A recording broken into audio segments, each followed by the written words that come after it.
Clear? Okay, तो थोड़ा technical issue था, इसीलिए अभी आपको परेशानी हो रही होगी। टेक्निकल इश्यू को रिजोल्व कर लिया गया है। और मैं बता रहा था, मूल अधिकार के बारे में चर्चा कर रहा था कि वे मूल क्यों हैं। तो मैंने बताया था कि मूल दो कारणों से हैं। एक तो वो मोस्ट फंडामेंटल है, मोस्ट इसेंशियल राइट्स हैं, इसलिए उनके पीछे प्रीफिक्स लगा है मूल। अगर उन अधिकारों से आपको वंचित कर दिया जाए तो फिर आपका लाइफ एक तरह से हेल बन जाएगा, एनिमल टाइप का हो जाएगा। इसलिए उनका रहना अत्यंत ही आवश्यक है आपके संपूर्ण विकास और आपके सस्टेनेबिलिटी के लिए, आपके विकास के लिए। और दूसरा मैं बता रहा था कि ये राइट्स इसलिए मूल है कि जो फंडामेंटल राइट्स हैं भाग 3, उनको न्याय निर्णय यानी कि वो जस्टिसिएबल राइट्स हैं। इन राइट्स का अगर वायलेशन होता है, अगर इन राइट्स का उल्लंघन होता है, तो फिर आप रिट कोर्ट में पिटीशन फाइल कर सकते हैं। भारत में 2 रिट कोर्ट हैं, एक हाई कोर्ट, दूसरा सुप्रीम कोर्ट। हाई कोर्ट में आप जा सकते हैं, संविधान के अनुच्छेद 226 के तहत रिट पिटीशन फाइल कर सकते हैं अपने राइट्स के बहाल करने के लिए, फंडामेंटल राइट्स को रीस्टोर करने के लिए। और आप सुप्रीम कोर्ट भी जा सकते हैं संविधान के अनुच्छेद 32 के तहत। कुल मिलाकर सम यह है कि ये फंडामेंटल राइट्स हैं। फंडामेंटल क्योंकि ये फंडामेंटल राइट जस्टिसिएबल राइट्स हैं, ये मैं बता रहा था।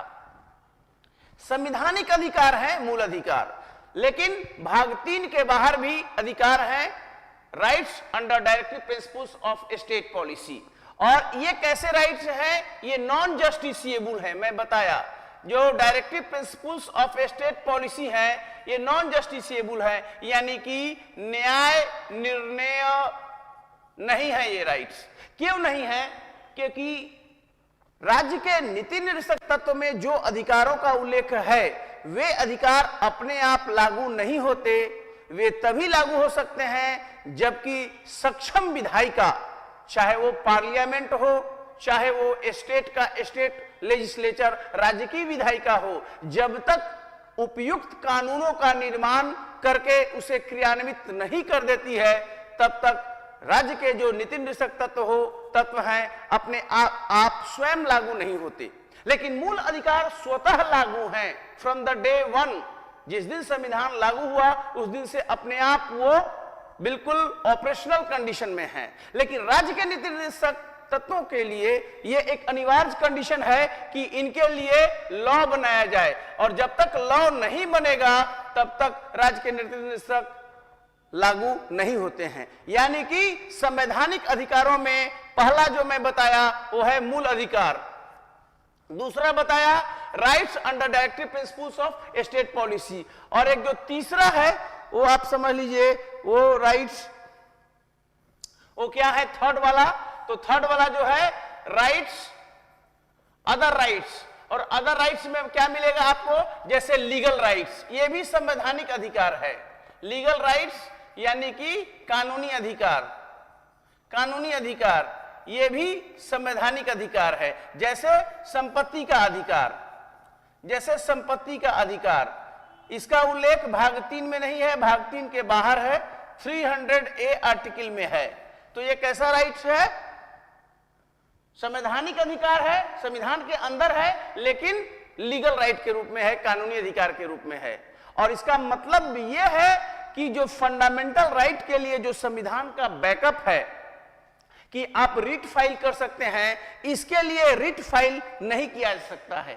इन अधिकारों का अगर उल्लंघन होता है तो आपके पास न्याय का चैनल मिलेगा, रिलीफ मिलेगा, लेकिन लोअर कोर्ट, फिर सुप्रीम कोर्ट और फिर हाई कोर्ट अपील के थ्रू आप जा सकते हैं, जिसमें लंबी प्रक्रिया रहता है। सीधे सीधे रिट का प्रयोग कानूनी अधिकारों के बहाल करने के लिए नहीं किया जा सकता है।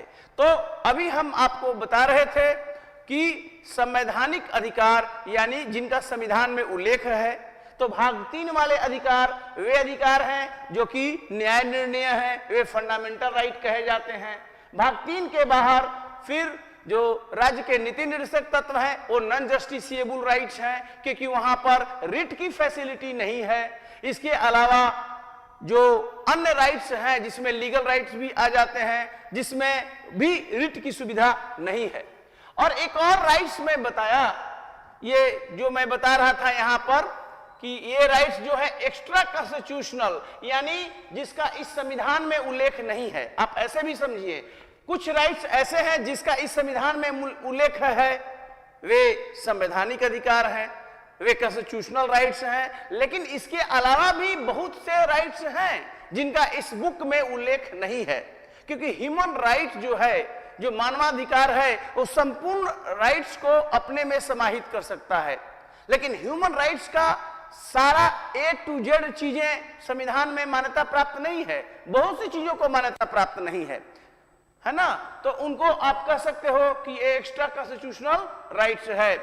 जैसे उसमें बहुत सारी चीजें आ जाएगा एक्स्ट्रा कॉन्स्टिट्यूशनल में, जैसे फॉर एग्जांपल अगर मैं बताऊं आपको, तो अन्य जो कानूनी अधिकार हैं, अन्य कानूनी अधिकार जैसे कि अन्य आपको स्टैट्यूटरी राइट्स हो गया, ये सब जो अधिकार है ये सब वहां पर शामिल है, ये सब वहां पर शामिल है, जो सीधे सीधे प्रत्यक्ष रूप से संविधान में मेंशन नहीं है, लेकिन आप उसको एंजॉय करते हैं पूरा।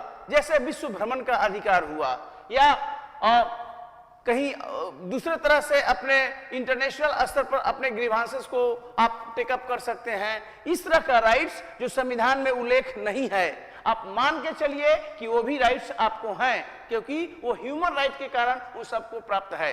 अगर आप ह्यूमन राइट की घोषणा देखें 1948 की, तो नंबर ऑफ राइट्स है, लेकिन आप गौर करेंगे उन सब राइट्स को संविधान में मान्यता नहीं है। फिर भी आपको वो राइट आपके पास हैं, बिकॉज वो ह्यूमन राइट्स हैं, वो आपके लिए हैं। ऐसे राइट्स को जो संविधान में उल्लेख नहीं है, मैं उसे कह रहा हूं एक्स्ट्रा कॉन्स्टिट्यूशनल राइट्स, यानी कि संविधानेतर अधिकार। तो कुल मिलाकर स्टार्टिंग इंट्रोडक्शन में इस स्लाइड में आपके समक्ष मैं डिस्कस किया हूं कि राइट्स क्या है, राइट्स का डेफिनेशन दिया आपके समक्ष, फिर मैं बताया कि राइट्स का क्लासिफिकेशन कैसे है, पॉलिटिकल, सोशल, इकोनॉमिक, कल्चरल, फिर मैं बताया राइट्स का कुल योग ह्यूमन राइट है, फिर अगले में यह भी बताया कि ह्यूमन राइट्स में कॉन्स्टिट्यूशनल राइट्स, संवैधानिक अधिकार और एक्स्ट्रा कॉन्स्टिट्यूशनल राइट्स यानी संविधानेतर अधिकार है। संवैधानिक अधिकारों में आपके समक्ष मैं एक क्लासिफिकेशन दिया और आपको बताया संवैधानिक अधिकारों का पहला कैटेगरी फंडामेंटल राइट्स है, क्योंकि वे जस्टिसिएबल हैं, न्याय निर्णय हैं। इसके अलावा सर्टेन राइट्स डीपीएसपी में भी मिलते हैं जो कि नॉन जस्टिसिएबल हैं। इसके अलावा संविधान के अंदर ही अनेक प्रकार के अन्य लीगल राइट्स भी हैं, जिसका उदाहरण है संपत्ति का अधिकार, लीगल राइट्स है, बट ये भी संवैधानिक अधिकार है। जैसे वोट देने का अधिकार, राइट टू वोट, ये भी एक लीगल राइट्स है। तो इस तरह से राइट्स का एक बेसिक आपको दिया यहां पर क्लासिफिकेशन। आई थिंक यहां पर आपको कोई डाउट नहीं होगा, कोई अगर डाउट होगा तो आप लोग अपना कर सकते हैं। ठीक है, वोटिंग राइट्स किसमें आएगा? वोटिंग राइट्स एक लीगल राइट्स है ना, वोटिंग राइट्स जो है एक लीगल राइट्स है। और जो बोर्ड पर मैं बता रहा हूं, जैसा कि आप सुनते हैं, अपने कागज कलम को भी पास में रखिए और नोट करते जाइए, क्योंकि मैं बहुत ही स्लो और इत्मीनान से आपको बता रहा हूं, क्योंकि ये ऐप के माध्यम से है ना, ये अन्य माध्यम से लाइव नहीं है। इसीलिए कागज कलम में जो मैं बातें इंपॉर्टेंट बता रहा हूं, जो कि यहां पर स्लाइड में लिखा नहीं है, उसको नोट भी करते जाइए। मुझे उम्मीद है कि आपका एक समग्र नोट, फाउंडेशन के लिए बेहतरीन नोट आपकी कॉपी पर हो जाएगा। और आपको जो सब्जेक्ट है लक्ष्मीकांत का इंडियन पॉलिटी और कॉन्स्टिट्यूशन, उसको डेफिनेटली इसको पढ़ लेना चाहिए। मैं क्लास में पहले ही घोषणा कर चुका हूं कि अगला चैप्टर मूल अधिकार यानी फंडामेंटल राइट के बारे में मैं लेने जा रहा हूं। तो मेरा भी उम्मीद है कि आप उस बुक को पढ़ लिए होंगे। Let's talk in the next, अगला स्लाइड पर मैं बात करने जा रहा हूं आपको।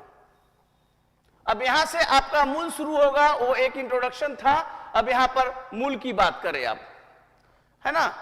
मूल अधिकार के बारे में यहां से स्टार्टिंग होगी। बोर्ड पर जो इंग्लिश लैंग्वेज है उससे परेशानी हिंदी माध्यम के विद्यार्थियों को नहीं होनी चाहिए, क्योंकि मेरा प्रॉमिस है आपसे, जो भी इंग्लिश है उसका हिंदी ट्रांसलेट बोर्ड पर मैं आपको दूंगा। इसलिए वो परेशानी ना बने और न ही इस बारे में कोई आपका कंप्लेन हो कि इंग्लिश ज्यादा है, क्योंकि हर इंग्लिश का मैं आपके समक्ष हिंदी ट्रांसलेट करके बोल रहा हूं। मेरे शब्दों पर गौर कीजिएगा और उसको लिखते रहिएगा कि मैं क्या बोल रहा हूं। सबसे पहली बात, एक क्वेश्चन आता है, आया हुआ है प्रीलिम्स में कि फंडामेंटल की इसके बारे में कि government of India act 1935, Bharat शासन अधिनियम 1935, गवर्नमेंट ऑफ इंडिया एक्ट और भारत का संविधान 1949 जो भारत का मूल संविधान है 1949 कॉन्स्टिट्यूशन ऑफ इंडिया, इन दोनों में मूलभूत अंतर क्या है? अगर आप देखें भारत का संविधान और जो अंतिम संविधान था एक तरह से अंग्रेजों का गवर्नमेंट ऑफ इंडिया एक्ट 1935, उसमें जो मूल अंतर है, one and only and the biggest one is of fundamental right, क्योंकि गवर्नमेंट ऑफ इंडिया एक्ट में फंडामेंटल राइट नहीं था और भारत का संविधान जो 1949 में बनकर तैयार हुआ और ऑपरेशनलाइज हुआ उसमें फंडामेंटल राइट यस है और 1935 के एक्ट में नहीं है। यह क्वेश्चन पूछा हुआ है और इसके लिए तैयार रहना है। The biggest difference is of fundamental right, क्योंकि भारत के संविधान में फंडामेंटल राइट मेंशन है। पहला पॉइंट यही आपके समक्ष मैं बता रहा हूं। एक दूसरा प्रश्न पूछता है फंडामेंटल राइट का प्रोविजन इस संविधान में कहां है? जो मूल अधिकार हैं उनका प्रोविजन यानी उपबंध प्रावधान कहां पर है? ये पॉइंट 2 इसका उत्तर देता है और वो कहता है कि मूल अधिकार का उल्लेख भाग 3 में है। किसमें है? भाग 3 में है, संविधान के भाग 3 में है। और किस आर्टिकल से किस आर्टिकल तक है? 12 से 35 तक है। संविधान के अनुच्छेद 12 से लेकर अनुच्छेद 35 तक मूल अधिकारों का उल्लेख है। एक क्वेश्चन आता है कि ये जो मूल अधिकार है वो कहां से बोरो किए गए हैं, कहां से लिए गए हैं? ये क्वेश्चन पूछा हुआ क्वेश्चन है। तो इसका उत्तर है कि जो मूल अधिकार हैं जो भाग 3 में मेंशन है वो अमेरिकी संविधान से लिए गए हैं, अमेरिकन कॉन्स्टिट्यूशन से लिए गए हैं। It is drawn from the American constitution. America में जो बिल ऑफ राइट्स है वही जो उल्लेख है अमेरिकी संविधान में बिल ऑफ राइट्स, उसी का यहां पर मॉडिफाइड फॉर्म भारत के संविधान के अनुच्छेद पार्ट 3 में लिया गया है। तो दैट्स वेरी इंपॉर्टेंट वन ये प्रोविजन के बारे में। दूसरा बात, इसमें एक पूछा हुआ क्वेश्चन है कि भारतीय संविधान के किस भाग को मैग्ना कार्टा कहा जाता है? मैग्ना कार्टा नाम आप परिचित होंगे, मैग्ना कार्टा। तो उसका उत्तर है कि भारत के संविधान के भाग 3 को मैग्ना कार्टा कहा जाता है। पूछा हुआ क्वेश्चन है, पीसीएस में अनेक बार पूछा हुआ है। और मैग्ना कार्टा के मैं बता दूं, एक मैग्ना कार्टा का संक्षिप्त है कि मैग्ना कार्टा अधिकारों का वो मांग था, चार्टर ऑफ राइट्स था, जो कि 1215 ईस्वी में इंग्लैंड में किंग जॉन ने इशू किया था। 1215 ईस्वी में इंग्लैंड में किंग जॉन ने इस चार्टर को साइन किया था और वो मैग्ना कार्टा के नाम से जाना जाता है। तो इंग्लैंड में भी ये बात इंपॉर्टेंट है और इसीलिए पार्ट 3 को मैग्ना कार्टा कहा जाता है। तो ये इनिशियल प्रोविजंस हैं अबाउट फंडामेंटल राइट्स। अब फंडामेंटल राइट के फीचर पर बात करें, एक फुल क्वेश्चन आपको दिया जाता है और यहां से प्रीलिम्स के कम से कम 100 क्वेश्चन बनता है। सबसे इंपॉर्टेंट भाग, अगर आप मूल अधिकारों के विशेषताओं को समझ लेते हैं और उनके फीचर्स को समझ लेते हैं तो लगभग 100 पीटी के क्वेश्चन को बीपीएससी में सोल्व करने के पोजीशन में होते हैं।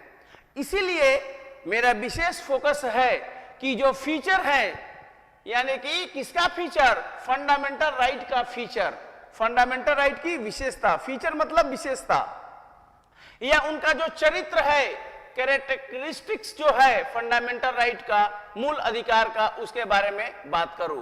वैसे मेंस का यह फुल क्वेश्चन भी है कि मूल अधिकारों की क्या विशेषताएं हैं, मूल अधिकारों की क्या विशेषताएं हैं। तो इस पर पीटी का लगभग 100 क्वेश्चन यहीं से आपको आ जा रहा है, इसीलिए इसको पॉइंट फॉर्म में आपके समक्ष मैं रख रहा हूं, जो कि एक थीमेटिक अप्रोच को बताता है कि संविधान के विभिन्न भागों का निचोड़ जो टच करता है पार्ट 3 मूल अधिकारों को, आपके समक्ष पॉइंट फॉर्म में, बुलेट फॉर्म में यहां पर है। सबसे पहली विशेषता मूल अधिकारों की क्या है? मूल अधिकारों की पहली विशेषता कि ये जो है फंडामेंटल राइट कैसे राइट्स हैं? ये संवैधानिक अधिकार हैं, कॉन्स्टिट्यूशनल राइट्स हैं, क्योंकि संविधान में इनका उल्लेख है। ये संवैधानिक अधिकार है मूल अधिकार। ये पहली विशेषता है मूल अधिकारों की। Fundamental rights are constitutional rights. मैं बता चुका आज कि ये मूल अधिकार है जिसका उल्लेख कहां पर है? संविधान के अनुच्छेद 12 से 35 तक और भाग 3 में। तो ये आप यहां पर स्पष्ट कर दिया हूं कि पार्ट 3 में है कॉन्स्टिट्यूशन ऑफ इंडिया के फंडामेंटल राइट। जो दूसरा इंपॉर्टेंट फीचर है, अगर आप देखें यहां पर, तो फंडामेंटल राइट्स कैसे राइट्स हैं? अगर आप देखें तो फंडामेंटल राइट्स आपके most fundamental rights, most fundamental, most essential rights for all round development, यानी कि सर्वांगीण विकास के लिए, मनुष्य के सर्वांगीण विकास के लिए, सर्वांगीण विकास के लिए सबसे महत्वपूर्ण अधिकार, सबसे महत्वपूर्ण अधिकारों का मतलब एक तरह से सूची है। मनुष्य के विकास के लिए जो सर्व प्रमुख अधिकार है, फॉर एग्जाम्पल सर्व प्रमुख अधिकार कैसे है? यहां आंसर मिलता है फंडामेंटल क्यों है। फॉर एग्जाम्पल सर्व प्रमुख अधिकार में आप क्या समझते हैं? बहुत से अधिकार हैं, लेकिन मोस्ट इसेंशियल क्या है जिसके बिना विकास ऑल राउंड डेवलपमेंट नहीं होगा? फॉर एग्जाम्पल समानता का अधिकार, राइट टू इक्वालिटी। एक कितना महत्वपूर्ण अधिकार है कि मेल और फीमेल दोनों बराबर है। ये बहुत बड़ा अधिकार है। चाहे आपका कलर कोई भी हो, आपका कास्ट कोई भी हो, आपका रिलीजन कोई भी हो, आपका क्रीड कोई भी हो, कोई लैंग्वेज बोलते हो, आपका एक ही दर्जा है, और वो दर्जा क्या है? आप सभी समान हैं। यू ऑल आर इक्वल, और संविधान आपको इक्वल स्टेटस देता है। यह राइट्स ये नहीं कहता कि यह राइट्स केवल मेल को है, फीमेल को नहीं है। यह राइट्स केवल किनको है? जो हिंदी बोलते हैं और जो तेलुगु बोलते हैं, उनको ये राइट्स नहीं है। अब कल्पना कीजिए, महसूस कीजिए कि आपसे समानता का अधिकार छीन लिया जाए, क्या होगा? बीपीएससी में आप बैठते हैं, सब लोग बैठ रहे हैं, यूपीएससी में बैठते हैं, और समानता वहां से ये क्लॉज हटा लिया जाए, तो इसका मतलब क्या हुआ? समान रूप से नहीं होगा। यानी आपको सपोज 200 मार्क्स मिला और किसी और को मिला, किसी और को भी 200 मिला, तो आपका हो गया और दूसरे को नहीं हुआ। यह समानता का उल्लंघन हो जाएगा। ऐसी स्थिति में एक ऐसा सिस्टम, एक ऐसी अराजक व्यवस्था हो जाएगी, एनार्की हो जाएगा, जहां पर आपको लगेगा कि जीने का भी कोई मतलब नहीं है। इसलिए मैं बता रहा हूं कि मोस्ट इसेंशियल है। कल्पना कीजिए जीने का अधिकार कितना इंपॉर्टेंट है। Right to life and liberty सबसे महत्वपूर्ण अधिकारों में है, ये आपके फंडामेंटल राइट्स में है। वैसे ही स्वतंत्रता का अधिकार है, राइट टू लिबर्टी है, बोलने की स्वतंत्रता है, कहीं आए कहीं आप जाइए, जो बिजनेस धंधा करना है आप कीजिए। तो ये कैसे अधिकार है? इसीलिए मैं कह रहा हूं पॉइंट 2 कि मोस्ट फंडामेंटल है, मोस्ट इसेंशियल है, सर्वाधिक आवश्यक अधिकारों का कुल योग एक सूची है, और ये चीजों से आपको वंचित किया गया तो आपका जीवन पशुवत हो जाएगा। It will be a life like an animal. That's why they are fundamental. और ये फंडामेंटल अधिकारों की विशेषता के रूप में भी है कि सर्वांगीण विकास के लिए इनका आपके साथ रहना अत्यंत आवश्यक है, इस पर कोई समझौता नहीं होता है। तीसरा महत्वपूर्ण मैं बात कर रहा हूं, जो कि मूल अधिकारों का नेचर है। नेचर यानी प्रकृति। मूल अधिकारों की प्रकृति कैसी है? अगर भाग 3 में जो है तो ये सिविल और पॉलिटिकल राइट्स हैं, सिविल और पॉलिटिकल राइट्स यानी नागरिक और राजनीतिक अधिकार के रूप में है, नागरिक और राजनीतिक अधिकारों के रूप में है। यहां पर civil rights, civil and political rights हैं, जैसे समानता का अधिकार हुआ, जैसे धर्म की स्वतंत्रता का अधिकार हुआ और सामान्य स्वतंत्रता का अधिकार हो गया, जीवन का अधिकार हो गया। इस तरह की बातें कि आप जॉब लेने के लिए सक्षम हैं बिना किसी भेदभाव का, अस्पृश्यता नहीं रहेगी, ये जो सारी बातें हैं वो कैसे हैं, ये सब का नेचर क्या है इन अधिकारों का कि ये सिविल राइट्स हैं, नागरिक अधिकार हैं भाग 3 में, ये पॉलिटिकल राइट्स हैं, राजनीतिक अधिकार हैं। और क्या मंशा है, अगर आप देखें किस प्रकार की मंशा है ये सिविल और पॉलिटिकल राइट्स को पार्ट 3 में शामिल करने का, तो भारत को ये फंडामेंटल राइट्स एक पॉलिटिकल डेमोक्रेसी के रूप में स्थापित कर रहे हैं, राजनीतिक लोकतंत्र की स्थापना के लिए है। राजनीतिक लोकतंत्र, ये क्वेश्चन पूछा हुआ है कि जो भाग 3 के अधिकार हैं वो भारत में कैसा लोकतंत्र स्थापित करते हैं, पॉलिटिकल डेमोक्रेसी। और जो भाग 4 में है डीपीएसपी में, वो क्या करता है, वो सोशल एंड इकोनॉमिक डेमोक्रेसी। तो जब पॉलिटिकल डेमोक्रेसी आए तो भाग 3 को आपको राइट ऑप्शन में होगा, और जब सोशल और इकोनॉमिक डेमोक्रेसी आए तब आपको directive principles of state policy यानी भाग 4 को लिखना चाहिए। तो ये बात है। इसके अलावा जो मूल अधिकार है वो संविधान की फीचर है, विशेषता के रूप में है, ये भी एक अलग चीज है। संविधान की विशेषता एक फीचर के रूप में है fundamental right. So fundamental right is one of the core feature of Indian constitution. तो ये संविधान की एक विशेषता के रूप में है। अब 5वां पॉइंट की बात करें आपके समक्ष, not natural rights. Fundamental rights are not natural rights, यानी कि ये नेचुरल राइट नहीं है, प्राकृतिक अधिकार नहीं है, प्राकृतिक अधिकार नहीं है। फंडामेंटल राइट प्राकृतिक अधिकार नहीं है। क्यों? क्योंकि दीज आर मेंशन्ड राइट्स, इन अधिकारों का उल्लेख है, इन अधिकारों का उल्लेख है। दूसरे शब्दों में प्राकृतिक अधिकार वे अधिकार हैं जो प्रकृति में सभी को प्राप्त है, लेकिन उसका कोडिफिकेशन नहीं है, उसका कहीं पर उल्लेख नहीं है, राइटिंग में मेंशन नहीं है, वे प्राकृतिक अधिकार हैं।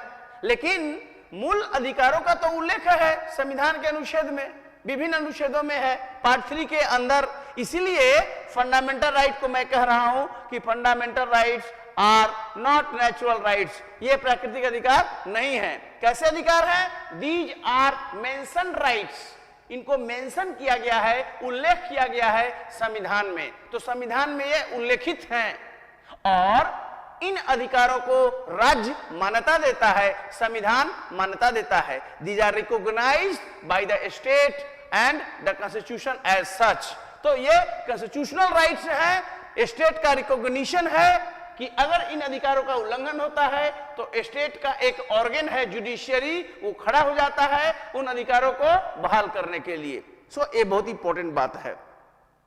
दूसरा और अगला पॉइंट है कि fundamental rights are justiciable rights, यानी जो मूल अधिकार हैं वो न्याय निर्णय अधिकार हैं। जस्टिसिएबल यानी कि इनफोर्सिएबल, जिसको इन्फोर्स किया जा सकता है।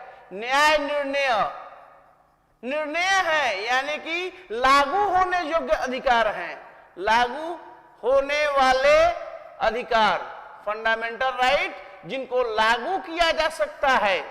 यानी कोई एक सिस्टम होगा कि अगर फंडामेंटल राइट्स का उल्लंघन होता है तो कोई ना कोई सामने आएगा जो इसको बहाल कर देगा, इसको लागू करवा देगा। और मैं पहले कह चुका हूं कि संविधान के अनुच्छेद 32 के तहत, संविधान के अनुच्छेद 32 के तहत फंडामेंटल राइट वायलेशन का मामला सुप्रीम कोर्ट में लाया जा सकता है, क्योंकि राइट टू कॉन्स्टिट्यूशनल रेमेडी यानी कि संवैधानिक उपचारों का अधिकार जो भाग 3 के अनुच्छेद 32 में है, अपने आप में एक फंडामेंटल राइट्स है। राइट टू कॉन्स्टिट्यूशनल रेमेडीज यानी संवैधानिक उपचारों का अधिकार भी अपने आप में एक मूल अधिकार है संविधान के अनुच्छेद 32 के तहत। तो इसीलिए 32 आर्टिकल के दम पर कहा जाता है कि फंडामेंटल राइट्स कैसे राइट्स हैं? जस्टिसिएबल राइट्स हैं, न्याय निर्णय हैं, यानी कि इनको लागू कराने की जिम्मेवारी जुडिशियरी के कंधे पर है, न्यायपालिका के जिम्मे पर है। तो न्यायपालिका इसके लिए रिट जारी करती है और जो एग्रीव्ड है, जो पीड़ित पक्ष है, जिसका अधिकार छीन लिया गया है, उसके अधिकारों को लागू करवाती है। और यही नहीं, भारत में हाई कोर्ट्स को भी मूल अधिकारों को लागू करने की संवैधानिक जिम्मेवारी है। अनुच्छेद 226 के तहत under 226 high courts are empowered to issue writs for the restoration or revival of fundamental rights। तो जिम्मेवारी दोनों पर है, हाई कोर्ट्स पर भी है 226 के तहत और सुप्रीम कोर्ट को भी है 32 के तहत। और इस प्रकार ये दोनों 226 और 32 एक साथ फंडामेंटल राइट्स को क्या बना देते हैं? जस्टिसिएबल राइट्स, कि अगर इन अधिकारों का कोई उल्लंघन करता है तो इसको लागू करवाया जा सकता है। अगला पॉइंट इसमें है, इंपॉर्टेंट पॉइंट, जो 7वां पॉइंट है, उसको आप समझिए कि फंडामेंटल राइट्स के बारे में कहा जाता है कि नागरिकों को भी है और गैर नागरिकों को भी है। यह भी क्वेश्चन पूछा जाता है, आप भारत के नागरिक हैं, यह ना समझें कि केवल आप ही को है, क्योंकि भारत में अनेक गैर नागरिक नॉन सिटीजन भी रोज आते हैं और रोज देश से जाते हैं। और जब वो यहां आते हैं तो कहेंगे आपको राइट ही नहीं है, आप यहां घूम नहीं सकते, फिर नहीं सकते, बिजनेस नहीं कर सकते, तो फिर आपके यहां आना ही उनका मुश्किल हो जाएगा। भारत का संविधान गैर नागरिकों को भी फंडामेंटल राइट देता है। ऐसे इसको समझते हैं हम ए और बी के तहत कि जितने भी मूल अधिकार हैं वे सभी नागरिकों को है। अब भारत के नागरिक हैं तो पार्ट 3 के सारे मूल अधिकार 12 से लेकर 35 तक के बीच में जो मूल अधिकार हैं वो सब आपको नसीब है, आपको सब मिला हुआ है। ऑल फंडामेंटल राइट आपको है, you have all fundamental rights. संपूर्ण मूल अधिकार आपके समक्ष हैं क्योंकि यह भारत के नागरिक है। लेकिन जो भारत के नागरिक नहीं हैं उनको भी ऑल फंडामेंटल राइट हैं, सिवाय इसके 15, 16, 19, 29 और 30। और यह पीटी का क्वेश्चन पूछता है, आर्टिकल 15, आर्टिकल 16, आर्टिकल 19, 29 और 30 ये नॉन सिटीजन्स को इंटायरली अलाउ नहीं है, बाकी सारा अधिकार है। जैसे राइट टू इक्वलिटी उनको भी है, right to life and liberty उनको भी है, धर्म की स्वतंत्रता उनको भी है। तो इस प्रकार दोनों को उपलब्ध है, लेकिन सिटीजन को फुल है और नॉन सिटीजन को सारे हैं, सिवाय इन 5 फंडामेंटल राइट्स का। और यह चीज पूछता है एग्जाम्पल्स में, और इसको आप रेफर कर सकते हैं लक्ष्मीकांत के बुक में भी। आगे बढ़ते हैं और यहां पर फंडामेंटल राइट की विशेषता के बारे में मैं बात कर रहा हूं। ये 8वां पॉइंट आपके समक्ष यहां पर है। आई होप कि बोर्ड बहुत क्लियर होगा, आपको इस समय दिख रहा होगा क्लियर कट। कोई डाउट होगा आप कम्युनिकेट कर सकते हैं कि फंडामेंटल राइट्स, एक प्रश्न उठता है कि क्या उसमें संशोधन किया जा सकता है, क्या फंडामेंटल राइट्स संशोधनीय हैं, एमेंडेबल हैं। इस प्रश्न को मैं फीचर से जोड़ा हूं, संविधान के विशेषता के रूप में जोड़ता हूं कि जो मूल अधिकार है वे एमेंडेबल अंडर आर्टिकल 368 है, यानी कि 368 के तहत संशोधनीय है। 368 के तहत जो मूल अधिकार है ये संशोधनीय है, यानी इनमें संशोधन हो सकता है। मूल अधिकार संशोधनीय है, इनमें संशोधन होगा पार्लियामेंट के द्वारा 368 संविधान का जो अनुच्छेद है उसके प्रावधानों के अनुपालन में। यानी कि ये सैंक्रोसैंक्ट नहीं है, फंडामेंटल राइट्स आर नॉट सैंक्रोसैंक्ट, इसका हिंदी में मतलब है कि फंडामेंटल ऐसे राइट नहीं है जिनको टच ना किया जा सके, यानी कि इसमें संशोधन नहीं किया सके।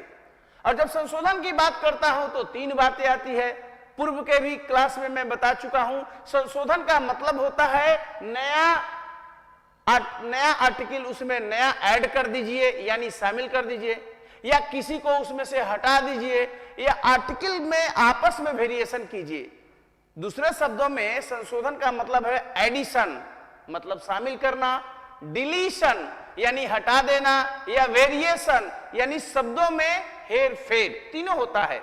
और आप सबको पता ही है कि ऐसा होता है, यानी कि fundamental rights are not permanent, ये अस्थाई नहीं है। आज है तो हो सकता है कल ना हो, और आज नहीं है तो हो सकता है कल हो जाए। फॉर एग्जाम्पल, संपत्ति का अधिकार पहले एक मूल अधिकार के रूप में था, एक फंडामेंटल राइट था, लेकिन संविधान के संशोधन 44वां के तहत 44th कॉन्स्टिट्यूशन अमेंडमेंट एक्ट 1978 के तहत क्या हुआ, मूल अधिकार को पार्ट 3 से बाहर कर दिया गया, अर्थात वो मूल अधिकार नहीं रहा और उसको रखा गया 300A में, यानी कि वह एक कानूनी अधिकार के रूप में रह गया।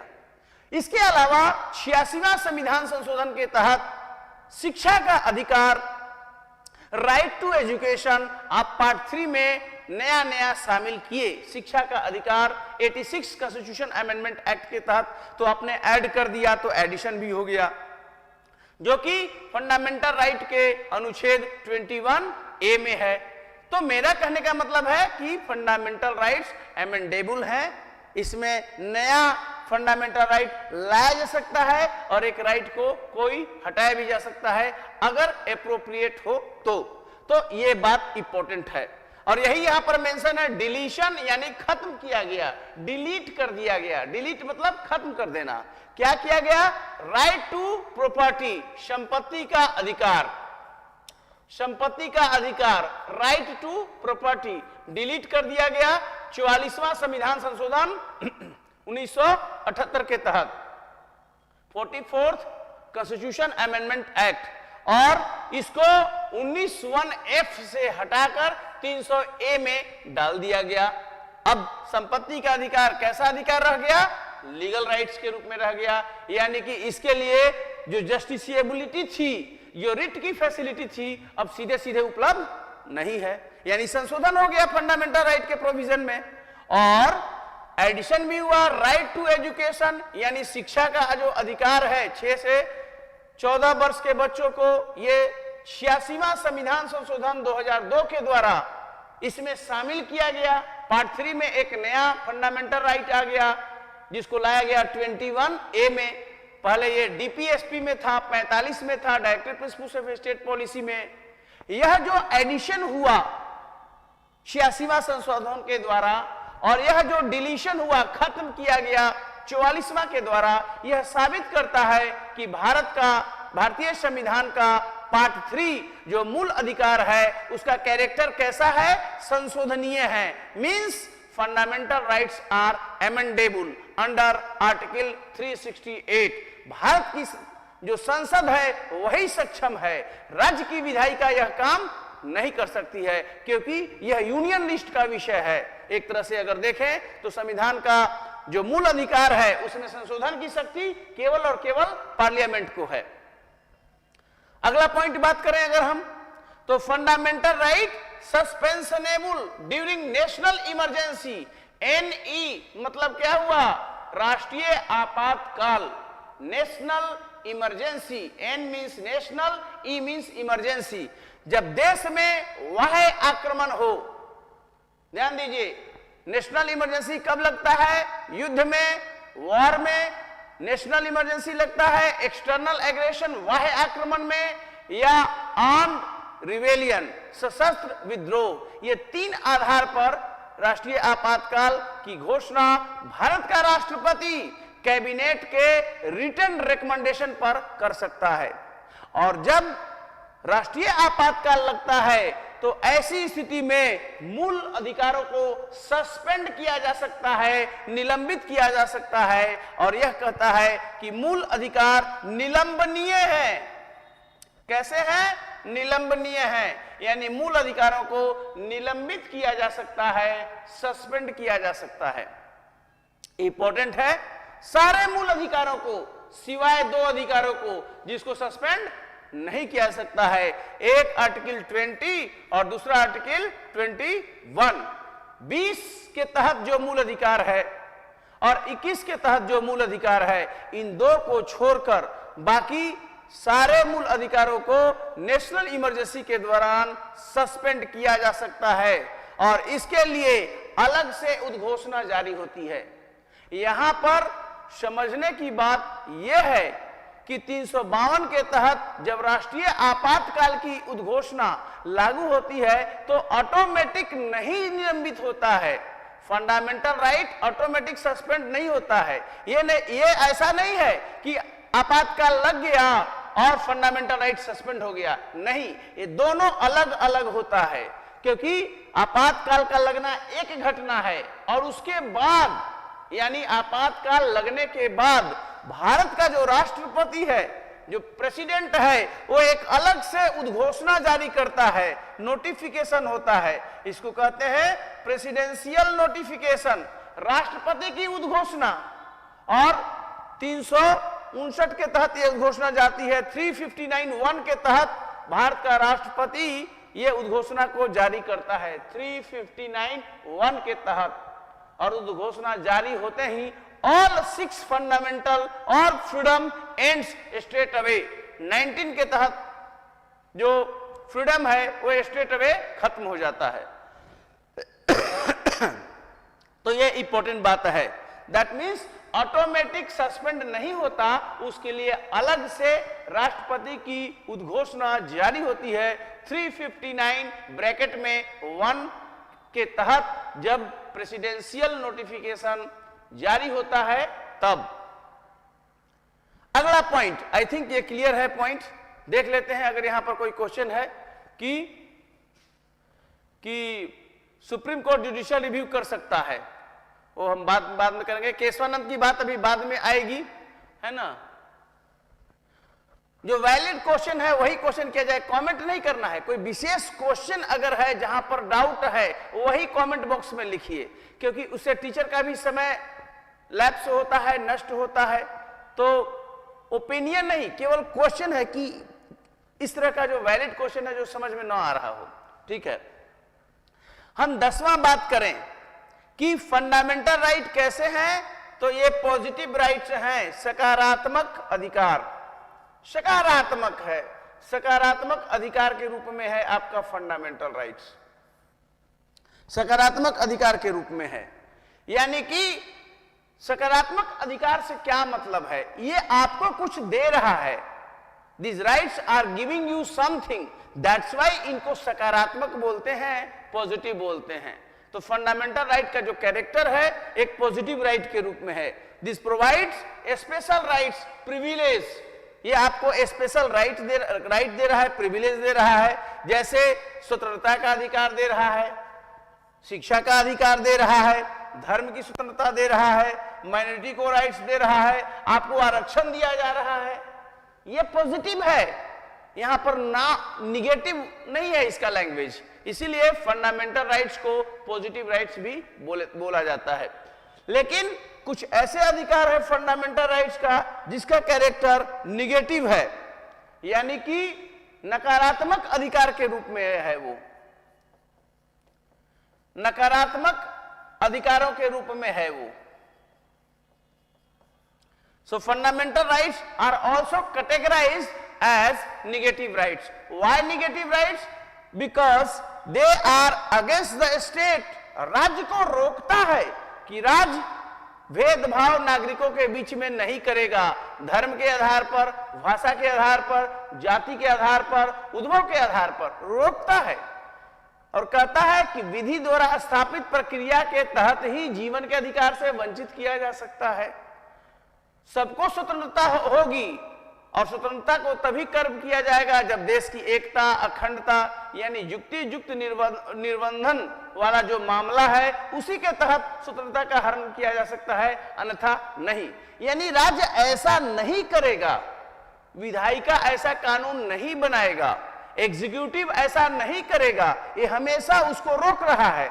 और ऐसा करके इसका जो लैंग्वेज है निगेटिव के रूप में है, बिकॉज वो नियंत्रित करता है, रोकता है स्टेट को और स्टेट के एग्जीक्यूटिव को, स्टेट के लेजिस्लेचर को कि ऐसा कानून आप नहीं बनाएंगे जो विधि द्वारा स्थापित प्रक्रिया के अनुसार नहीं होगा, जिससे कि जीवन की स्वतंत्रता का हरण हो। तो इसीलिए इसे निगेटिव राइट कहा जाता है, because these are against the state और लेजिस्लेचर और एग्जीक्यूटिव यानी विधायिका जो लेजिस्लेचर हुआ और जो एग्जीक्यूटिव यानी कार्यपालिका इसको रोकता है, रेस्ट्रेन करता है, नियंत्रित करता है, लगाम लगाता है। इसीलिए हम इसको कह रहे हैं कि ये निगेटिव राइट्स के रूप में है। जैसे आर्टिकल 14 नागरिकों के बीच में भेदभाव नहीं होगा, 15(1), 16(2), 18(1), 20, 22(1), 28(1) ये कैसे राइट्स के रूप में है? ये राइट्स के रूप में है, निगेटिव राइट्स के रूप में। और यह जो मैं एग्जाम्पल दिया हूं 14, 15(1) से लेकर 28(1) तक, यह एग्जाम्पल पूछता है क्योंकि ये जो आर्टिकल कुल मिलाकर 2, 3, 4, 5, 6, 7 है, ये राज्य पर लगाम लगाता है, राज्य को रोकता है कि आप ऐसा नहीं कीजिएगा। और राज्य के जो दोनों इंस्ट्रूमेंट पर लागू होता है, एग्जीक्यूटिव पर भी और लेजिस्लेचर पर भी। और ये लगाम लगाने वाला कौन है? संविधान है। और संविधान की तरफ से इसको देखरेख करने वाला कौन है? जुडिशियरी है। और अगर ऐसा नहीं होता है, लगाम फेल हो जाता है, नहीं मानता है राज्य, यानी एग्जीक्यूटिव ऐसा नहीं करता है, लेजिस्लेचर ऐसा नहीं करता है, देन सुप्रीम कोर्ट ऐसे कानूनों को जो कि विधायिका बनाती है रद्द कर देती है। और एग्जीक्यूटिव के जो भी ऑर्डर हैं, आदेश हैं, ऑफिस ऑर्डर हैं, सर्कुलर हैं, उसको भी रद्द कर देता है। ये एग्जीक्यूटिव को, जुडिशरी को ये पावर दिया हुआ है। तो ये इनका कैरेक्टर निगेटिव कैरेक्टर है।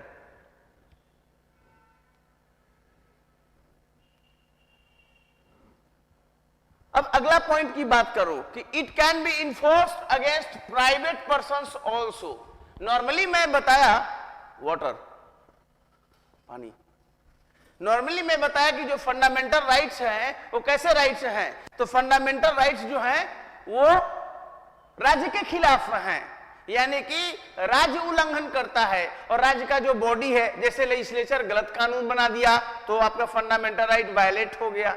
अगर एग्जीक्यूटिव जो विधायिका है, जो कार्यपालिका है, वो गलत ढंग से कानूनों को लागू कर रही है, गलत रिक्रूटमेंट कर रही है, आपके जीवन को हरण कर रही है, पुलिस अत्याचार कर रही है, आपके फंडामेंटल राइट को हरण कर रही है, तो क्या होगा?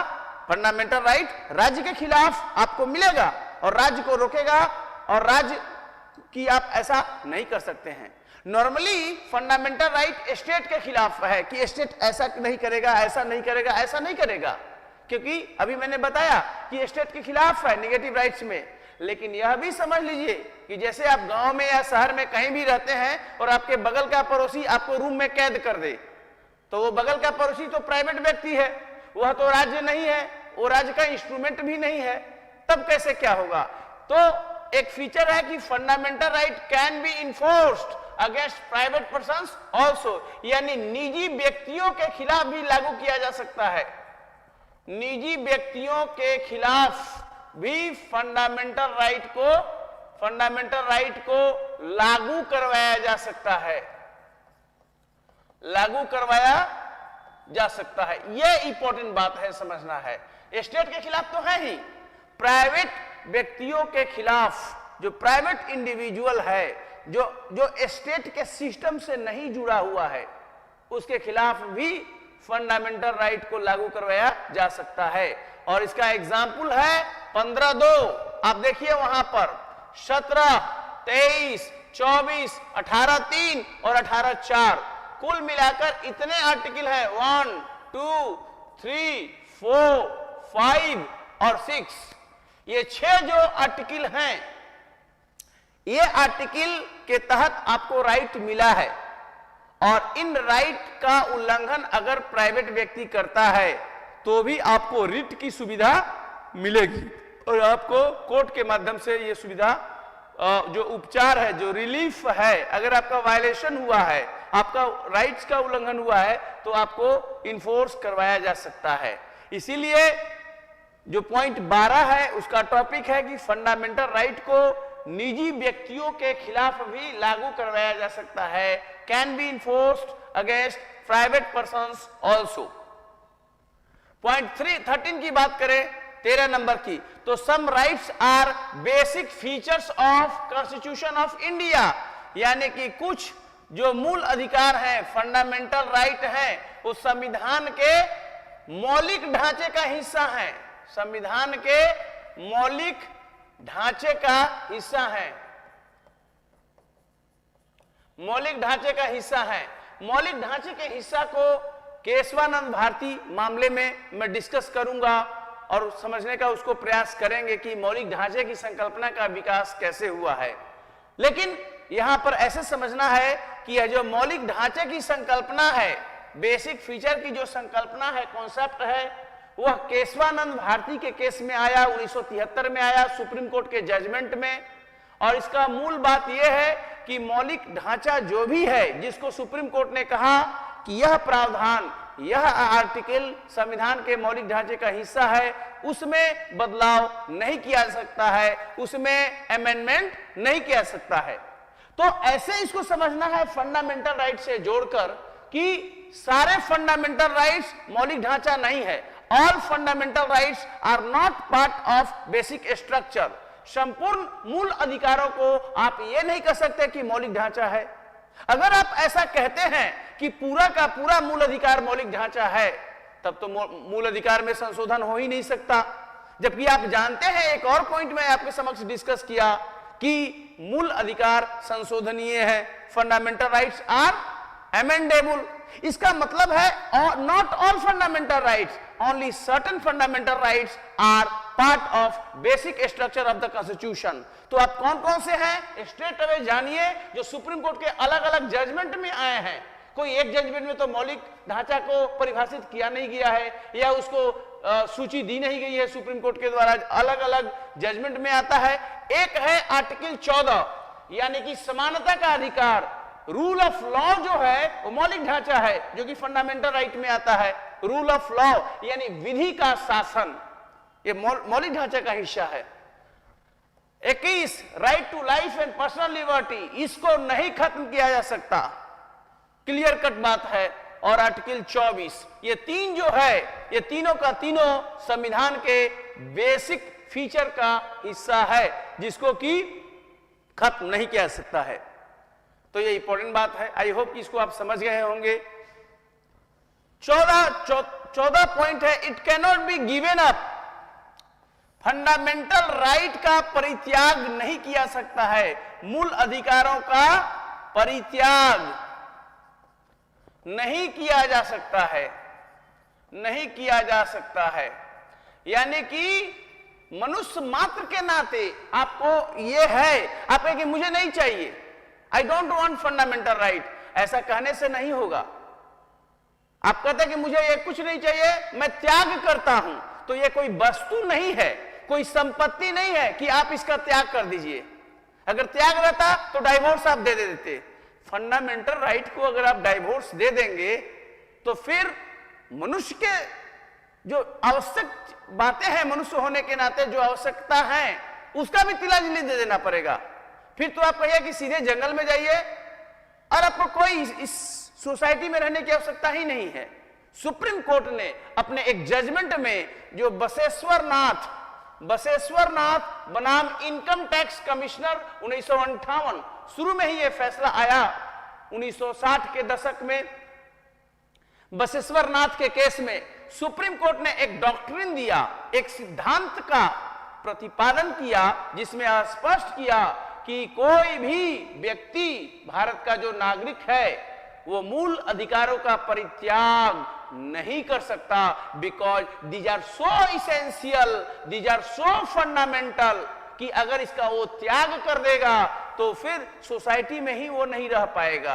ये जरूरी है समानता का, स्वतंत्रता का, जीवन का, संपूर्ण अधिकारों का जो उल्लेख पार्ट 3 में है। These are so important, so sacrosanct, so important कि इनका परित्याग नहीं किया जा सकता। ये सब मूल अधिकार की एक विशेषता के रूप में हम समझते हैं। मूल अधिकारों का जो अगला पॉइंट है इसमें कि इन्फर्ड राइट्स। इन्फर्ड राइट्स का मतलब क्या होता है? इन्फर मतलब ड्रॉ करना, यानी एक तरह से निकला हुआ है। ये निकला हुआ वहां के व्याख्या से ये निकल रहा है। किस अनुच्छेद के व्याख्या से? तो आर्टिकल 21 संविधान का अनुच्छेद 21 क्या कहता है? Right to life and personal liberty, यानी जीवन और व्यक्तिगत स्वतंत्रता का अधिकार। यह संवैधानिक अधिकार मूल अधिकार है। और जीवन का अधिकार, तो कैसा जीवन? कल्पना कीजिए, जीवन का अधिकार तो मिल गया, लेकिन कैसा जीवन? एक ऐसा जीवन जहां पर आपके निजता को, प्राइवेसी को वैल्यू न दिया जाता हो। एक ऐसा जीवन जहां पर आप जेल में सपोज किसी कारण जाते हैं तो वहां पर टॉर्चर होने लगता है। एक ऐसा जीवन जब आप पुलिस में जाते हैं, एफआईआर कंप्लेन करते हैं तो कोई सुनता नहीं है। एक ऐसा जीवन जहां पर कोलाहल है, जहां पर बगल में आपको रात का नींद कोई हराम कर देता है। कुल मिलाकर अगर ऐसा जीवन अगर हो जाए आपका, जहां पर आपकी डिग्निटी ना हो, तो क्या होगा? वो जीवन हुआ? नहीं हुआ। तो संविधान में क्या लिखा है? संविधान में केवल एक ही लाइन लिखा है, right to life and personal liberty.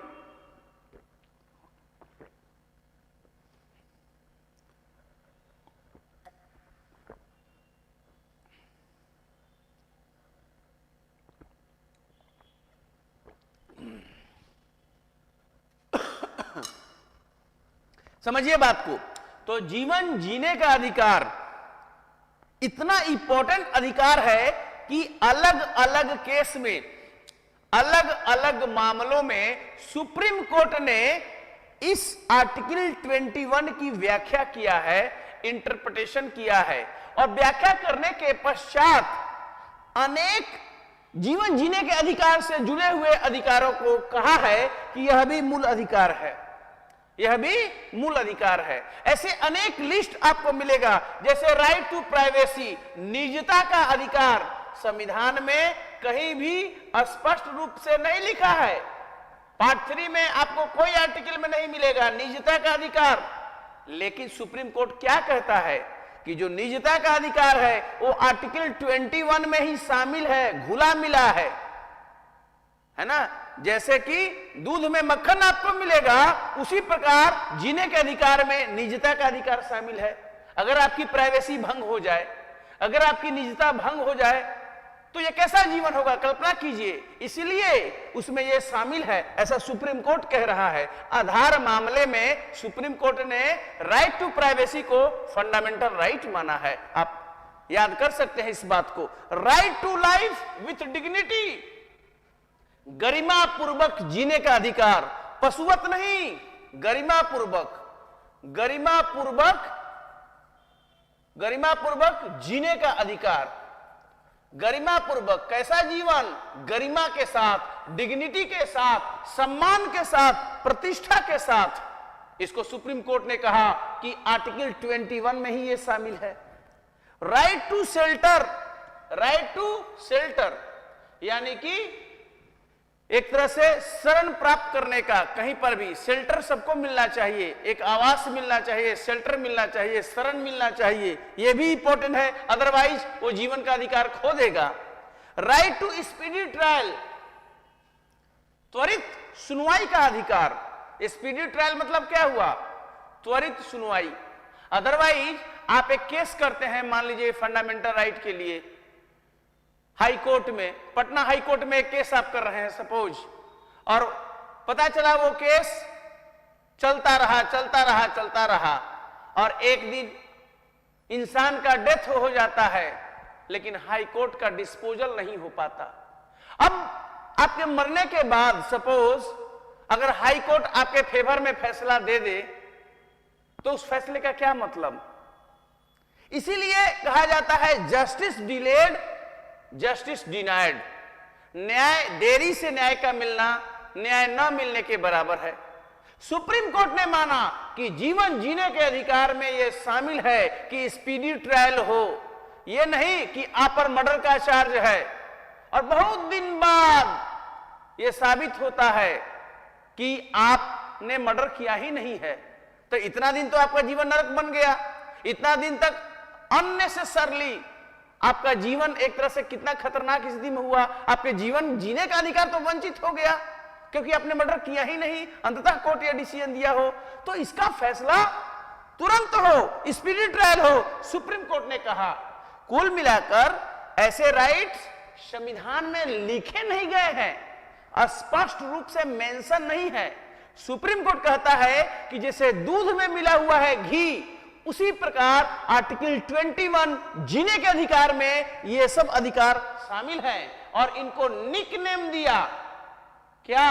ये इन्फर्ड राइट्स है। इन्फर मतलब ड्रॉ किया जाना, कहां से ये निकल रहे हैं, कहां से ये प्रवाहित हो रहे हैं? आर्टिकल 21 से, यानी जीवन जीने का अधिकार वहां से प्रभावित हो रहा है कि जीवन जीने का अधिकार सबसे बड़ा अधिकार है। अगर आप जिंदा ही नहीं रहेंगे तो क्या बचेगा? सो मोस्ट इसेंशियल राइट्स है right to life and personal liberty, आपकी व्यक्तिगत आजादी का अधिकार। तो यह इंपॉर्टेंट है। इसीलिए लेकिन समय समय पर अलग अलग मामलों में सुप्रीम कोर्ट ने जब सर्जरी किया, मामलों की सुनवाई की, सुनवाई के क्रम में सुप्रीम कोर्ट ने माना कि यह भी मूल अधिकार, यह भी मूल अधिकार, यह भी मूल अधिकार, और उन अधिकारों को समन्वित रूप से टोटालिटी में इन्फर्ड राइट्स किया जाता है। क्वेश्चन आया हुआ है कि कहां से इन्फर हुआ, कहां से ड्रॉ हुआ, कहां से निकला? आर्टिकल 21 से। तो जो इन्फर्ड राइट्स का जननी कौन है? इन्फर्ड राइट्स का जननी आर्टिकल 21 है। तो ये वहीं से जेनेसिस इसका हो रहा है। तो ये इंपॉर्टेंट बात है आपके लिए। इसके अलावा और भी राइट्स हैं, ध्यान में दीजिए। इन्फर्ड राइट्स का लिस्ट लंबा चौड़ा है, इसमें यह भी राइट्स आ जाता है, जैसे right against cruel punishment. Right against cruel punishment. अब आप लॉकअप में पुलिस ले गया और वहां पर पुलिस पूरा आपको टॉर्चर कर रहा है, खाने के लिए भी नहीं दिया, लॉकअप में आपसे यातना दी जा रही है, शारीरिक यातना, मानसिक यातना, आप पर दबाव बनाया जा रहा है कि झूठी गवाही दीजिए। क्या होगा? क्रूएल पनिशमेंट हुआ। साधारण कारावास की सजा दी है, मान लीजिए कोई न्यायपालिका ने सिंपल इंप्रिजमेंट दिया और आपसे क्या किया जा रहा है? पूरा कठोर कारावास, वहां पर कठोर आपसे श्रम लिया जा रहा है। इसलिए क्रूएल पनिशमेंट यानी कि कठोर दंड के खिलाफ, कठोर दंड के खिलाफ भी आपका अधिकार 21 से ही इन्फर हुआ है। राइट टू बी हर्ड, सुनवाई का अधिकार, सुनवाई का अधिकार, आपको सुनवाई का अधिकार है। अगर आपके खिलाफ कोई मामला है, अगर आपके खिलाफ कोई मामला है, उस मामले में आपको सुनना पड़ेगा, तभी आपके खिलाफ कोई एडवर्स निर्णय लेगा अथॉरिटी, चाहे राज्य या कोई भी हो। यह नहीं कि आपको सुने बिना आपको हम हैंग कर दें। सुनवाई का अधिकार नेचुरल जस्टिस का बहुत बड़ा हिस्सा है, प्रिंसिपल्स ऑफ नेचुरल जस्टिस, और इसको फंडामेंटल राइट सुप्रीम कोर्ट ने माना है। किसी व्यक्ति को दोषी मत साबित करो जब तक उस व्यक्ति को व्यक्तिगत सुनवाई, पर्सनल हियरिंग अलाउ ना हो जाए। This is very important one, article 21 से ड्रॉ हुआ है। अगर आपको सुनेगा नहीं तो आपके जीवन जीने की स्वतंत्रता खत्म हो जाएगी, सबसे बड़ी बात है। राइट टू स्पीडी ट्रायल में दोहरा दिया यहां पर। Right to health of women, महिलाओं के स्वास्थ्य का अधिकार, इसको फंडामेंटल राइट सुप्रीम कोर्ट ने माना है आर्टिकल 21 में, और अनेक अधिकार उनको दिए हैं।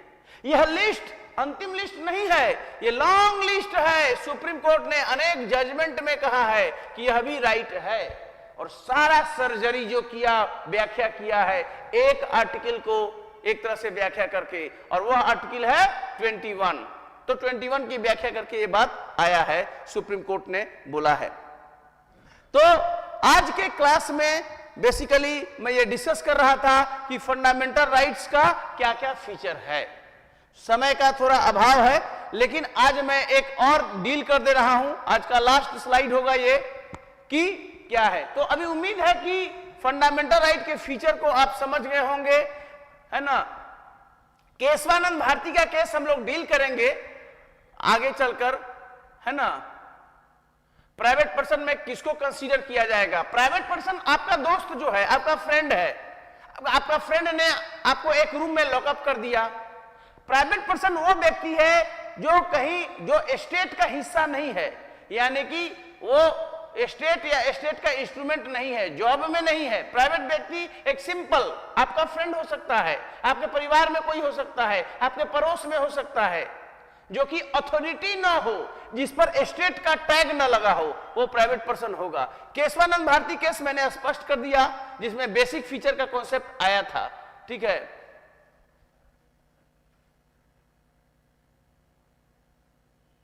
तो ये सब इंपॉर्टेंट बात है। अब एक लास्ट चैप्टर डिस्कस कर लीजिए कि भाग 3 के बाहर भी राइट्स हैं। हमने डिस्कस किया कॉन्स्टिट्यूशनल राइट्स में 3 क्लासिफिकेशन बताया। एक फंडामेंटल राइट जो जस्टिसिएबल है, एक directive principles of state policy भाग 4 के तहत राइट जो नॉन जस्टिसिएबल है, और अन्य लीगल राइट जिसके लिए रिट की फैसिलिटी नहीं है, justiciable through proper channel, legal recourse, lower court, high court, supreme court. इसके तहत एक क्वेश्चन आता है कि भाग 3 के बाहर भी राइट हैं, और वो राइट्स क्या है वो समझ लीजिए। 265 आर्टिकल, संविधान का अनुच्छेद 265, यह भी राइट है, लेकिन फंडामेंटल राइट नहीं है, सिंपल राइट है, लीगल राइट है। ये कॉन्स्टिट्यूशनल राइट कह सकते हैं। कॉन्स्टिट्यूशनल राइट तो सब है, जो भी इस बुक में है सभी संवैधानिक अधिकार हैं, कॉन्स्टिट्यूशनल राइट हैं, लेकिन इसमें है कि ये लीगल राइट है तो ये फंडामेंटल राइट है। फंडामेंटल राइट भाग 3 के अंदर का होगा। तो 265 कैसा राइट है? कॉन्स्टिट्यूशनल राइट्स है, लीगल राइट्स है। क्या कहता है? No tax shall be levied और collected express except by authority of law. और ये सिटीजन और नॉन सिटीजन दोनों के लिए है, नागरिकों के लिए भी और गैर नागरिकों के लिए भी। ये कहता है कि सरकार विकास के लिए जनता पर टैक्स लगाती है ना। कोई भी सरकार, स्थानीय सरकार हो, राज्य सरकार हो या केंद्र की सरकार हो, तो टैक्स तो लगाना पड़ेगा, तभी ना पैसा आएगा, और उसी पैसे से ना विकास का काम होगा। यह कहता है कि टैक्स लगाओ, कोई प्रॉब्लम नहीं है, लेकिन टैक्स लगाने के लिए लॉ चाहिए, एक कानून बनाना पड़ेगा। यह नहीं कि एग्जीक्यूटिव एक ऑर्डर निकाल दो, चलो जी ये टैक्स लगाओ, वो टैक्स लगाओ, वो टैक्स लगाओ, ऐसा नहीं होता है। टैक्स के लिए आपको लॉ बनाना पड़ता है। No tax shall be levied, कोई टैक्स नहीं लगाया जाएगा। No tax shall be collected, कोई टैक्स कलेक्ट नहीं किया जाएगा, संग्रह नहीं किया जा सका, except by authority of law, यानी कानून का मैंडेट होगा, कानून की अनुमति होगी। अगर विधि बनाया जाएगा, विधि सरकार को ऑथोराइज करता है एग्जीक्यूटिव को, हाँ जी तुम टैक्स लगा सकते हो, तभी वो टैक्स लगाएगा, अन्यथा नहीं लगाया जाएगा। यह भी एक राइट है लीगल राइट के रूप में। और अगर जबरदस्ती कोई आपसे टैक्स ले लेता है और आपको संज्ञान में है कि ऐसा कोई लॉ तो है नहीं देश में, तो ये टैक्स किस बात का ले रहा है, देन आपके पास ऑप्शन है कोर्ट में अपील करने का, नॉर्मल चैनल में। दूसरा 300A संपत्ति का अधिकार। आपके पास जमीन है, आपका जमीन सरकार ले लिया क्योंकि सरकार को हाईवे बनाना है, एयरपोर्ट बनाना है, ब्रिज बनाना है, जो भी बनाना है। संपत्ति का अधिकार मूल अधिकार नहीं है, कानूनी अधिकार है। अधिकार तो है ना, लीगल राइट तो है। तो संपत्ति, no person shall be deprived of his property, किसी भी व्यक्ति को संपत्ति के अधिकार से वंचित नहीं किया जाएगा। किसी भी व्यक्ति को संपत्ति के अधिकार से वंचित नहीं किया जाएगा जब तक अथॉरिटी ऑफ लॉ नहीं हो। ये देखिए यहां पर भी अथॉरिटी ऑफ लॉ है, यहां पर भी अथॉरिटी ऑफ लॉ है। इसका मतलब क्या हुआ कि मतलब कानून परमिशन दे, कानून परमिशन देगा एग्जीक्यूटिव को कि उसका जमीन ले लो, तभी बात बनेगी। अगर परमिशन नहीं दे रहा है यानी विधि नहीं है तो फिर आपका जमीन नहीं लिया जाएगा। ये बात इंपॉर्टेंट है। और ये सिटीजन और नॉन सिटीजन दोनों के लिए लागू है समान रूप से। उसके अलावा 301 यह भी एक लीगल राइट के रूप में है, कॉन्स्टिट्यूशनल राइट के रूप में है, भाग 3 के बाहर। Freedom of trade, commerce and intercourse, freedom of trade, commerce and intercourse through out the territory of India, पूरे भारत के अंतर्गत किसी भी राज्य का मामला हो, किसी भी प्रदेश का मामला हो, पूरे भारत के अंतर्गत अगर आप देखें तो व्यापार की स्वतंत्रता हो, वाणिज्य की स्वतंत्रता हो, और इंटरकोर्स मतलब आवाजाही, एक राज्य से दूसरे राज्य में माल की ढुलाई आ रहा है, जा रहा है, जिस पर IGST लगता है, integrated goods and service tax लगता है, इस पर कोई रोक टोक नहीं। तभी तो आप पटना में बैठे हैं या कहीं पर बैठते हैं, नासिक से माल आ जाता है व्यापारी लोग का, दिल्ली से आ गया, अमृतसर से आ गया। यह एक राइट है जो भाग 3 के बाहर है और एक लीगल राइट के रूप में है। यह भी एक लीगल राइट है। 326 आपको पता है, ये यहां से राइट टू वोट, वोट देने का अधिकार, मत देने का अधिकार एक संवैधानिक अधिकार है, एक लीगल राइट है, फंडामेंटल राइट नहीं है। इसको भी समझना पड़ेगा। लोकसभा में के चुनाव में आप वोट देते हैं जिनका भी 18 इयर्स प्लस एबव है। विधानसभाओं के चुनाव में, लेजिस्लेटिव असेंबली में, और लोकल बॉडीज, लोकल बॉडी माने स्थानीय निकाय, स्थानीय निकाय का चुनाव बिहार में हाल ही में संपन्न हुआ है। वोट देने का अधिकार एक कॉन्स्टिट्यूशनल राइट है, एक लीगल राइट है, कानूनी अधिकार है, और पार्ट 3 के बाहर है। लेकिन यह ओनली सिटीजन को है, केवल नागरिकों को प्रदत्त है। राइट टू कॉन्टेस्ट इलेक्शंस, चुनाव लड़ने का अधिकार, इलेक्शन कंटेस्ट करने का अधिकार, यह भी एक राइट के रूप में है जो भाग 3 के बाहर है। राष्ट्रपति का चुनाव, उपराष्ट्रपति का चुनाव, लोकसभा, राज्यसभा और स्टेट, ये स्टेट है, स्टेट लेजिस्लेचर यानी राज्य विधायिका का, विधानसभा, विधान परिषद, इसमें खड़ा होने का अधिकार केवल नागरिकों को है। यह भी एक राइट है आपको, लेकिन लीगल राइट के रूप में है, कॉन्स्टिट्यूशनल राइट के रूप में है, भाग 3 के बाहर है। और एक राइट्स अंदर DPSP, राज्य के नीति निर्देशक तत्वों के अंतर्गत जो अधिकार है, DPSP का राइट, वो भी राइट आपको उपलब्ध है। लेकिन ये कैसे राइट हैं? नॉन जस्टिसिएबल है। नॉन जस्टिसिएबल यानी कि जो राइट का उल्लेख DPSP में है वो तभी लागू होगा जब लागू करने के लिए उचित विधि का निर्माण विधायिका करे, चाहे वो केंद्र की विधायिका हो, पार्लियामेंट, या राज्य का विधानमंडल हो। जब तक एक एप्रोप्रिएट लॉ नहीं बन जाता तब तक DPSP अपने आप में एक पवित्र संदेश के रूप में है और इंतजार करते हैं कि ये बन जाए तो आगे लागू होगा। तो ये मैंने आपके समक्ष कहा। तो 1 से लेकर 6 ये सभी कॉन्स्टिट्यूशनल राइट्स हैं, लीगल राइट हैं जो पार्ट 3 के बाहर हैं, इसलिए फंडामेंटल राइट नहीं है। यह नहीं समझना है कि राइट्स केवल पार्ट 3 में ही है, पार्ट 3 के बाहर भी है और आपको वो नसीब है। तो ऑल द बेस्ट और thank you very much for this online class which I have started today. I hope कि ये ऑनलाइन क्लास में आपको वैसा ही अच्छा लगा होगा जैसा आप ऑफलाइन क्लास में अटेंड कर रहे थे। यहां पर आकर समय और परिस्थिति किस तरह से कब मोड़ आ जाए, कोरोना का यह काल एक टीचर के लिए बेस्ट होता है कि उसके सामने स्टूडेंट बैठे, लेकिन समय और परिस्थिति और आज का युग तो ऑनलाइन का युग हो गया। सबके लिए अवसर नहीं है, समय भी नहीं है कि वो पटना में आके ऑफलाइन क्लास करे, लेकिन जिनको जैसा समय है तो बदलते समय, बदलती परिस्थितियों के हिसाब से यह क्लास ऑनलाइन माध्यम से मैं आपको इंडियन पॉलिटी और कॉन्स्टिट्यूशन का मिशन 50 IAS के बैनर तले दे रहा हूं। जिन लोगों ने अभी तक मिशन 50 के इस ऐप को डाउनलोड नहीं किया है, आप अपने साथियों को बोलिए, अपने जो आपका नियर एंड डियर है, जो आपका फ्रेंड सर्किल है, उनको बताइए कि मिशन 50 किस तरह से यहां पर स्टडी हो रहा है और यहां का जो क्लास किस तरह से एप्रोप्रिएट हो रहा है। तो आपको घर बैठे बीपीएससी और यूपीएससी लेवल का यह तैयारी यहां से मिल रहा है। समय एक बार बीत जाने पर फिर मौका नहीं मिलता।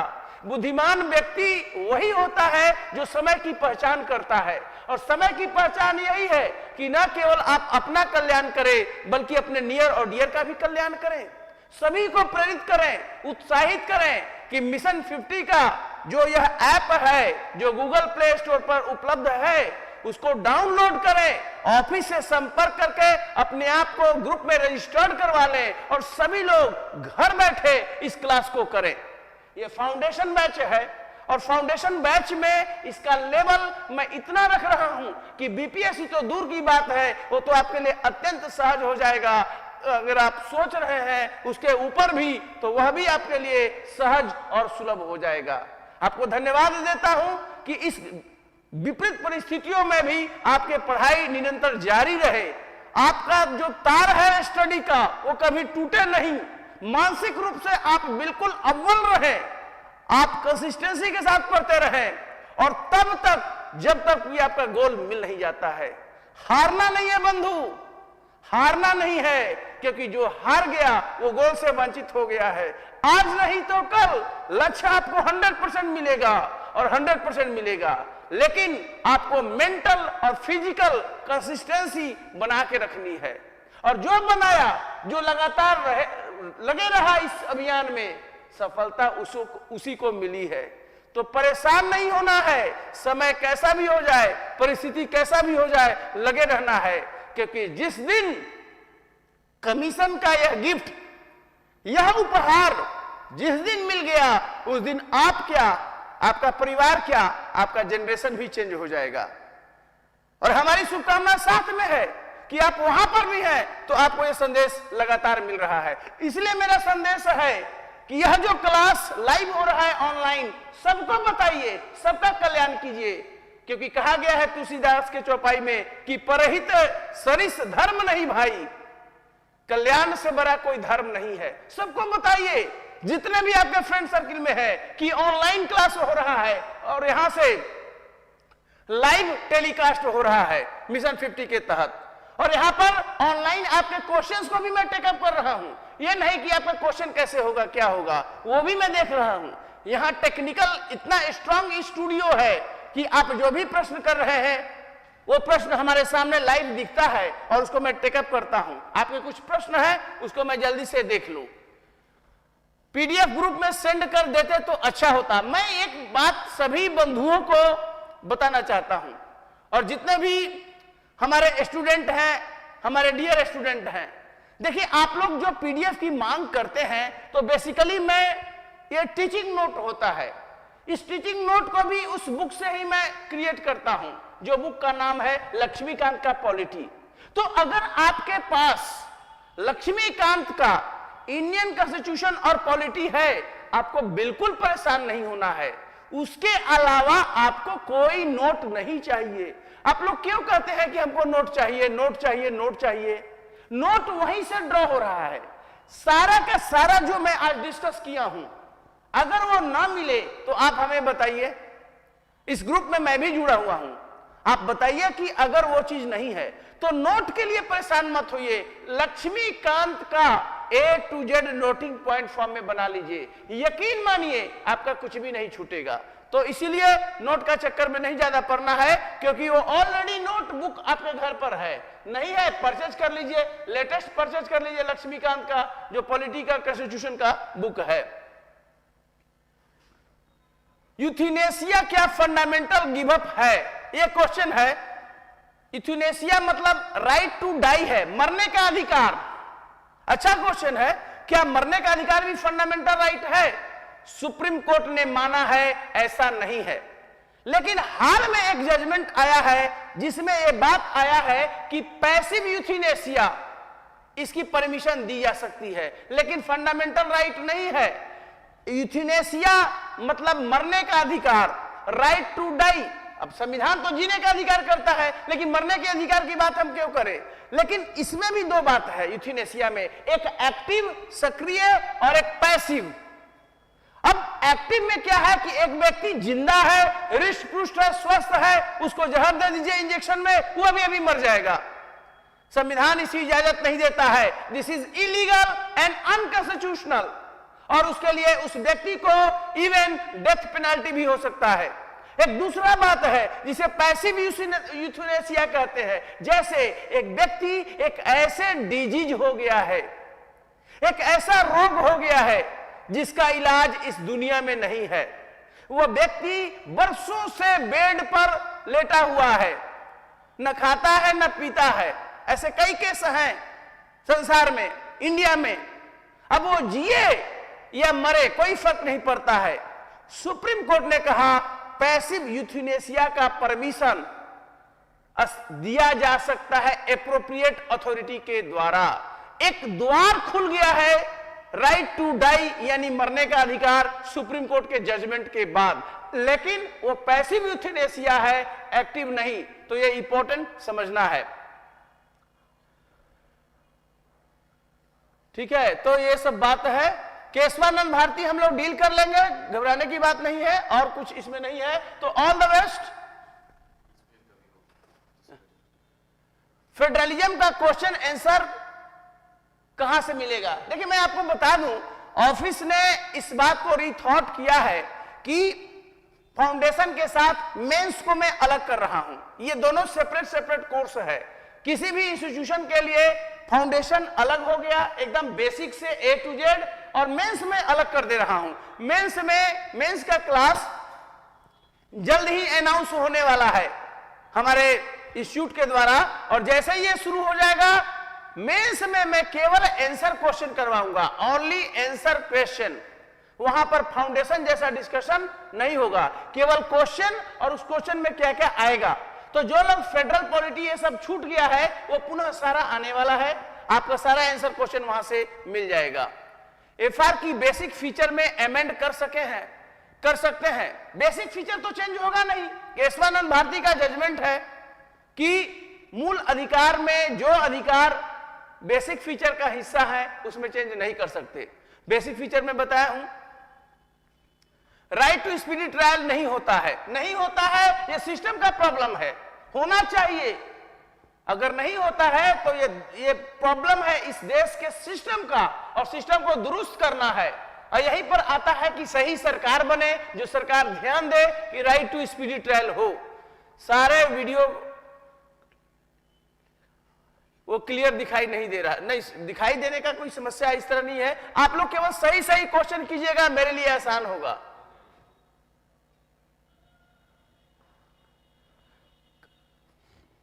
तो ये मेरा मेन क्वेश्चन है, और इसके अलावा कोई क्वेश्चन नहीं है। वैलिड क्वेश्चन कीजिए, मेरे लिए भी अच्छा रहेगा।